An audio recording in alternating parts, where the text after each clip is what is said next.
The Man in the High Castle is a book written in 1962 by Philip K. Dick. It grapples with an alternate history where reality has been juxtaposed against our own. The story is set in 1962, 15 years after the Axis powers have won the Second World War in 1947. The plot follows several characters in an occupied United States of America, each with differing social class and roles to play. Unnerving tension, strained relations, and subtle cynicism of the new world and its current systems of power linger steadily. Philip K. Dick, also known as PKD as per his initials, was born December the 18th, 1928. Boasting 44 novels and an impressive 121 short stories, his fiction writing tended to favour philosophical ideas. Starting his career by publishing science fiction stories from 1952 onwards at age 23, he received little commercial success. It wasn't until his novel The Man in the High Castle in 1962 that his work finally became popular. PKD cites his reading of earlier 1953 novel Bring the Jubilee when discussing influences for The Man in the High Castle. Reception for The Man in the High Castle was generally high, with praise given for its fascinating work of science fiction. In 1963 it won the Hugo Award for Best Novel. Several official adaptations of the novel were created, including audiobooks and a television show. A scrapped sequel to the novel was also initially planned, but several reasons, such as PKD's unwillingness to delve back into the history of the Nazis, an official sequel was never written. To me, this book demonstrates good examples of defined character work. Each individual feels like their own person and each have their own wants, needs and goals. For example, there are characters in this book that merely want to survive or to make money, and this is contrasted with people who want to retain authority or to conduct their own hidden agendas. Another strength I think the book has is a representation of the cost of living, especially the realism of living in a world like this. This can be seen when characters either become desperate to preserve their reputations or simply wish to escape to less restricted zones of the country. The realism of living under post-war Nazi and Japanese rule becomes too strenuous. The subtle underlying tension, which is both scary and unnerving to me, shows that extreme prejudice for things such as race creates a hierarchy of social classes. This can be seen with the addition of second-class citizens, slaves, or even the non-Japanese pinups. Although an alternative look at history, a lot of detail has been put into the true historical accuracy as well, such as the original Nazi party members still having appearances within the book.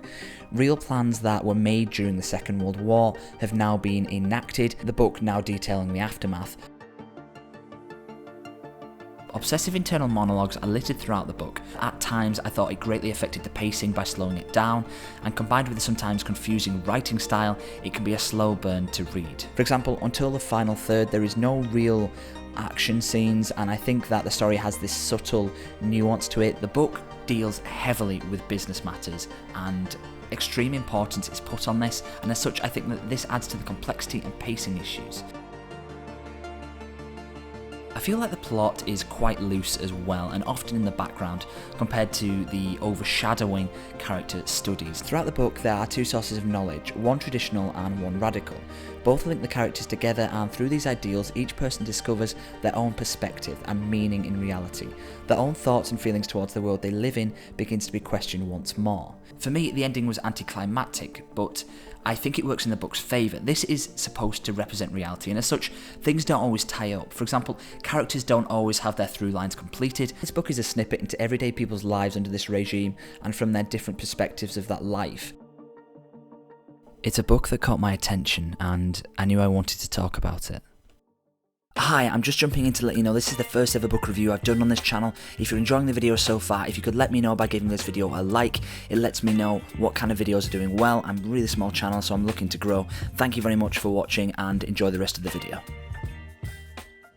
So it's about time we spoke about the artwork. The cover I've been showing off all video is from a copy of the book published in 2015, which was designed to coincide alongside the Amazon television series the year prior in 2014. Now, usually I don't prioritise cover artwork outside of the aesthetics, it's the version of the content inside that I'm more interested in. That being said, I genuinely love this artwork. I think it has this haunting quality to it that really draws you in with the bold red, white and black colour scheme. Again, throwing back to the colour schemes used by both major parties. The eyes on the face also have this effect where they seem to follow you no matter which direction you look at them from. However, there is one big discrepancy that needs to be addressed with this cover. There is a difference between the TV show's plot and the one depicted in the book. This is important because the cover art used on the book shows a picture of a woman running away holding a film reel tin. This is only relevant to the plot of the show and is no way depicted or even captured in the events of the book.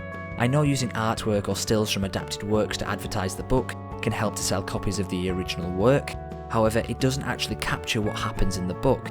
It doesn't particularly annoy me as I think overall the cover artwork is fantastic and really striking, however illustrating things that happen only in the adapted work and not in the actual product you're advertising can be a little misleading.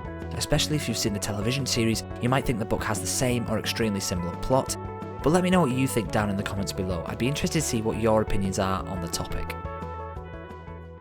One would find it hard to deny the eeriness of the fictional reality Philip K. Dick created in The Man in the High Castle. Yet, I found myself drawn to this world and its characters. I wanted to know how a specific person's story would end. Would they be successful in their endeavours or would they ultimately fail? There are great moments of tension and then levity in the novel. One great example includes a test of a man's own integrity and reputation. I found, particularly whilst reading at night, that I was unable to concentrate on some chapters straight away. There are a few acronyms and words that do need further context and may require further research if you're interested. Ultimately, the book didn't fit the expectations I had for it, but it surprised me nonetheless in its world building and characters. I think it's enough to warrant the fanfare around it, and I would like to read it again, as I feel on repeated readings there will be information that is recontextualised, having read it prior. I hope this has given you some insights into my thoughts on The Man in the High Castle. If what I said sounds interesting, feel free to check it out for yourselves and let me know what you think. Alternatively, if you've already read the book, what were your thoughts? Let me know down in the comments section. Finally, I ended up spending multiple weekends working on this video. If you've got this far and would like to see more videos like this, let me know by subscribing to this channel. Thank you for watching, it genuinely makes the effort worthwhile, and I'll see you on the next one.